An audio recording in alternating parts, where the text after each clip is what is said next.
क्या मामला है?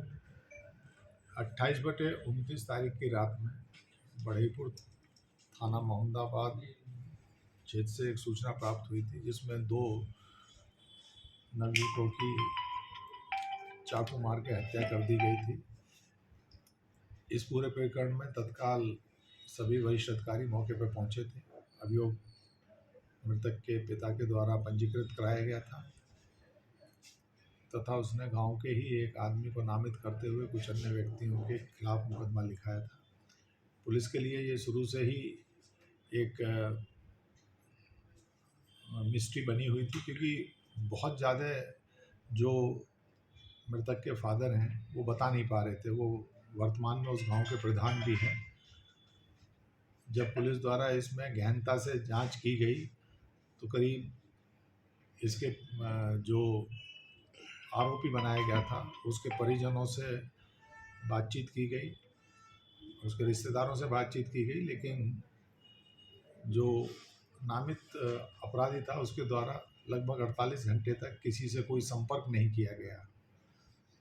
क्योंकि पुलिस इसमें लगी हुई थी तो उसकी एक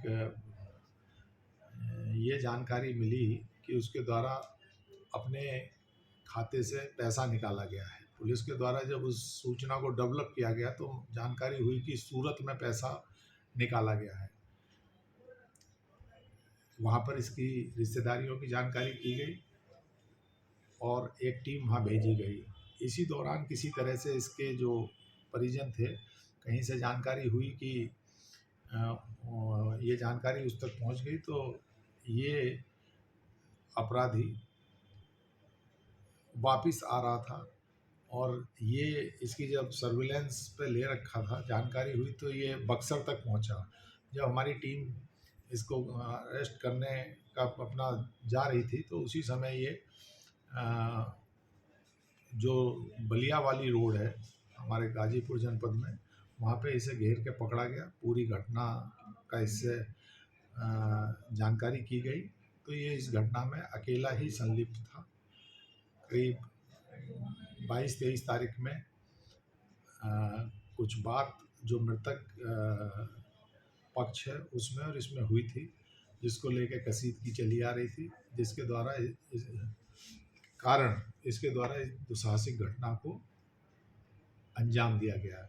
इसकी निशानदेही पे आला कत्ल भी बरामद हुआ है। आज इसे गिरफ्तार करके जेल भेजा जा रहा है। प्रथम दृष्टया सर हत्या के पीछे क्या कारण लगता है और कैसे इसको घटना को अंजाम दिया था सर? जो बातचीत से इन लोगों की निकल के आ रहा है वो एक तरह से गुंडागर्दी या डोमिनेंस, ये इसके पीछे का मूल कारण है। क्योंकि 22 तारीख में मृतक और जो आरोपी है, इन दोनों पक्षों के बीच में थाना नंदगंज क्षेत्र में मारपीट हुई थी। यद्यपि इसकी सूचना ना तो नंदगंज पुलिस को दी गई थी, ना ही मोहम्मदाबाद पुलिस को दी गई थी, लेकिन एक कसीदगी चली आ रही थी। और इसके बाद भी 1-2 बार ये लोग आमने सामने आए, तब भी इन लोगों के बीच में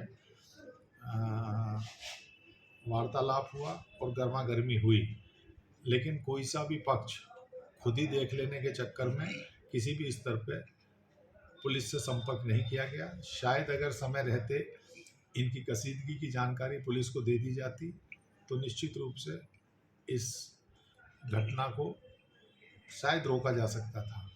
सर मौसेरे भाई थे इन दोनों को, फिर अकेले उसने कैसे हत्या कर दी? ये उस दिन का घटनाक्रम ये है कि उस दिन प्रधान के यहाँ एक पारिवारिक कार्यक्रम भी था। रात में करीब 10-10:30 बजे जो मृतक है वो और उसके 2 साथी और 2 रिश्तेदार, ये लोग घेर में लेटे हुए थे। उनमें से 2 लोग शौच के लिए गए।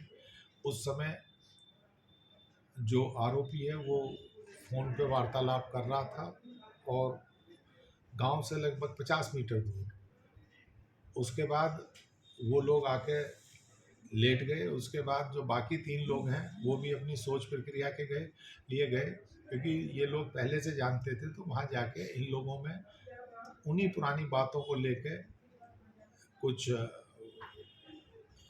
गर्मा गर्मी हुई और उसी में मारपीट से शुरू होकर ये घटना इस अंजाम तक पहुँची। जिसने अपने जो उसके पास उस समय एक चाकू था उससे 2 लोगों पर प्रहार किया। यद्यपि उसने तीसरे का भी पीछा किया लेकिन तीसरा भाग गया था, जिसके द्वारा फिर गांव में सूचना दी गई थी। सही। धन्यवाद।